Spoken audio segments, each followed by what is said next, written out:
What's up, guys? Leif Erikson here with another video. I'm going to take a little time to talk about the Eagles. I am an Eagles fan. I haven't really made many videos about them so far this year, and I think now is a good time after their bye to really kind of talk a little bit how I feel that their season's going and all that stuff.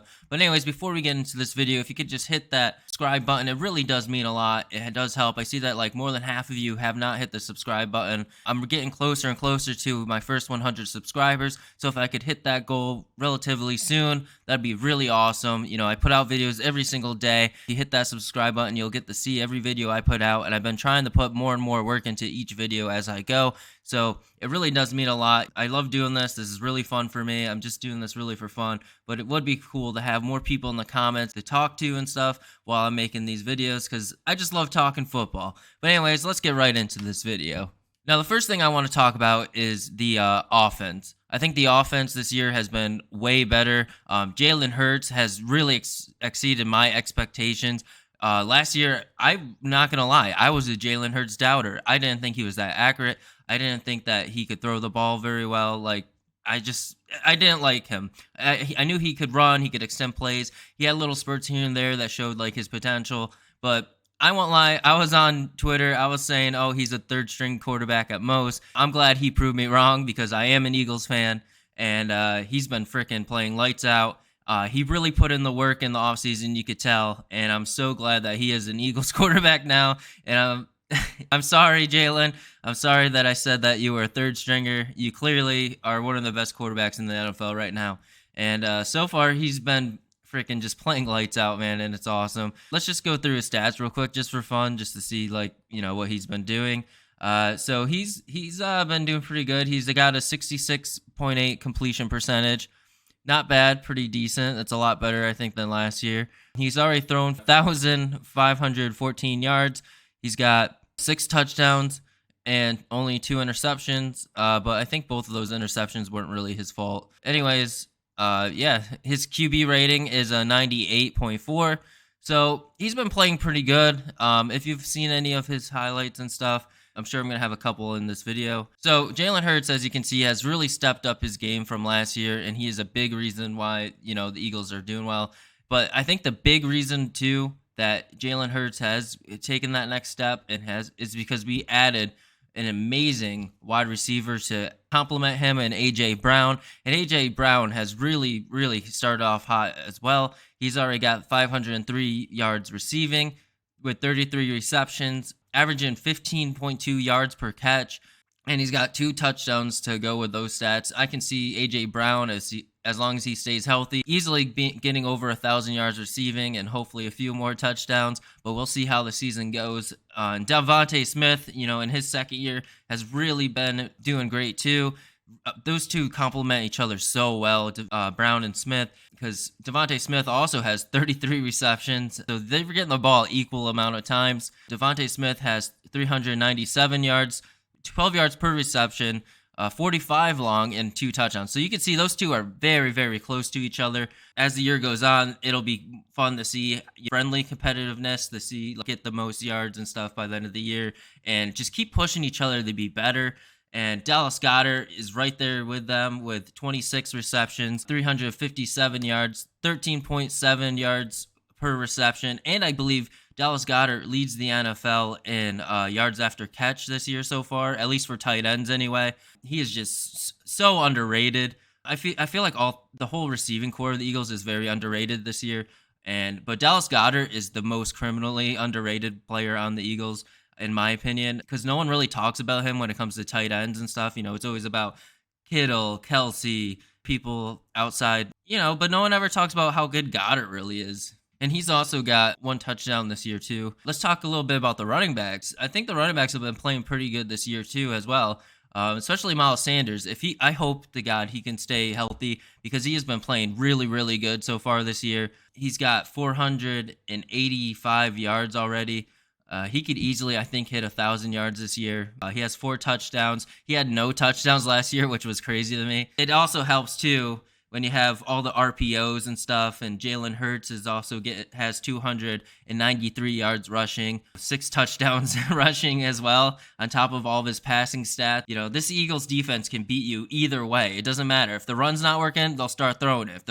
If throwing it isn't working, they're going to start running it. Or if, the game comes down at the end, I've noticed a lot of times they'll start to try to throw a little bit or like milk the clock a little, but then say like the other team starts to catch up a little bit or gets one touchdown finally, and then the Eagles will just pound the ground, milk that clock even more. And so the Eagles can close a game out either way. They have to. I know a lot of people, I don't know if they're doing it intentionally or not. I want to hope that they're doing it intentionally, knowing that they have full control of the game and they can close out whenever they want, but they don't want to like just kind of keep scoring and giving the other team more chances to get momentum. I feel like a lot of it has to do with they're just trying to milk the clock by the second half. So that's kind of why they don't seem to be scoring a lot in the second half, because they usually already have a huge lead by that point. But we'll see what happens throughout the year.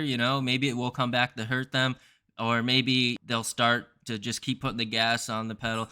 I feel like maybe they're trying to save people and not like just tire everyone out so early in the year. Maybe possibly that could be the truth. I have no idea. I'm not in the coaching room or anything. I'm not that worried about that as long as they keep winning games. I've seen enough to know that like they can close the game out regardless of how it ends like that.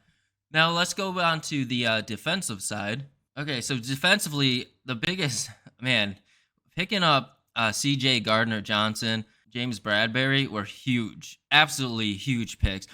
Howie Roseman's been doing an amazing job, and it's just like he just keeps picking up the like perfect pieces for this team. So Darius Slay, Gardner Johnson both have 3 interceptions. They're ball hawks, man. And James Bradbury has 2. Maddox has 1. Sure, there might be, let's see, that's 6, 7, 8. That's all their interceptions. They have 9 interceptions this year already. Which is crazy to think, man. They're just finding the ball in the air, really selling coverages, and then like dipping underneath and just picking the ball off, playing with the quarterback's head. These guys are just elite, man. And I think the Eagles definitely have the best secondary in the NFL. They're just so dirty. All 4 of them are just, these guys are legit. They are just dogs, as Coach Sirianni and them would say. They're fucking dogs, man. And I'm so excited. The Eagles have for so long have needed secondary players, and now they finally have them. And their D-line is still one of the best in the league, man. They're rushing 4 people at a time, and that's all they need to get pressure. They're still getting pressure before, and then they'll sometimes just flip it, just the whole 180 and have 7 people rushing when needed, just super aggressive. And this is why these corners and safeties are getting these interceptions and all these turnovers and stuff, is because it's hard, man. When you have only 4 people rushing you and then all of a sudden you got 7, you're not expecting that. And that's things that people don't see on film is or in the game and stuff, is seeing that this super aggressive flip sometimes that the Eagles do.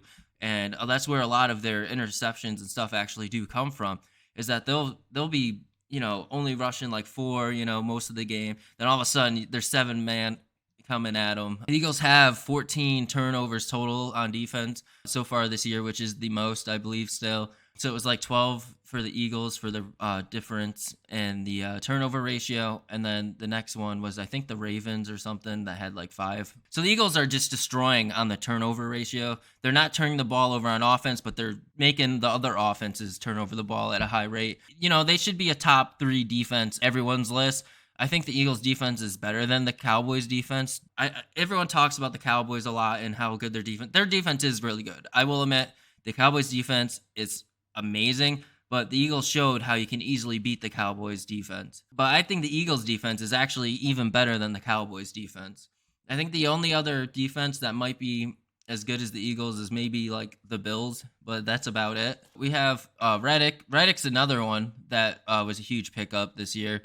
3 fumble. Brandon Graham's got a fumble. Fletcher Cox has got a fumble. Patrick Johnson's got a fumble already. But Reddick has been a huge piece added to this team alongside with Graham and Cox, man. Oh my god. Like Kaiser White, I think he has something going on in the news. I don't want to talk about any of that stuff because that's not my kind of channel where I talk about all that drama stuff really. TJ Edwards, like this front line, man, linebackers that come up, play on the line too and stuff, the ends and all that. These guys are amazing. They're fun to watch. Like I said, they do that 4-man rush and then all of a sudden they're rushing like seven people at you, and it just throws everything off. This is definitely, I think, the best defensive line. Just like the Eagles' offensive line is definitely the best offensive line in football with Jason Kelsey, Lane Johnson, and all the other boys. Just Jason Kelsey is hands down the best center in football and maybe even the greatest of all time. That guy, the way he can freaking pull, get down, block people like 15 yards down the field in like seconds and really open up the running game for the Eagles, man. That guy is just special. It's such a good time to be an Eagles fan right now. A lot of ways the Eagles can beat you. I think it's silly that people aren't taking them completely serious yet. The Eagles can win defensively. They can win passing. They can win rushing. The only person that so far I've had somewhat of an issue with is their punt returner. He was supposed to be like super electric and all this stuff. I mean, it's a small part of the game, but if he can get going, at least get like 1 or 2 touchdowns by the end of the year, then I think it'll be well worth having him there. I haven't seen anything where he's been like super explosive like we thought he was going to be. Again, if you haven't yet, please subscribe to this channel for more NFL news all together. Stay tuned for those, and give this video a like, comment, tell me what you think about the Eagles so far this year. I'll see you guys next time.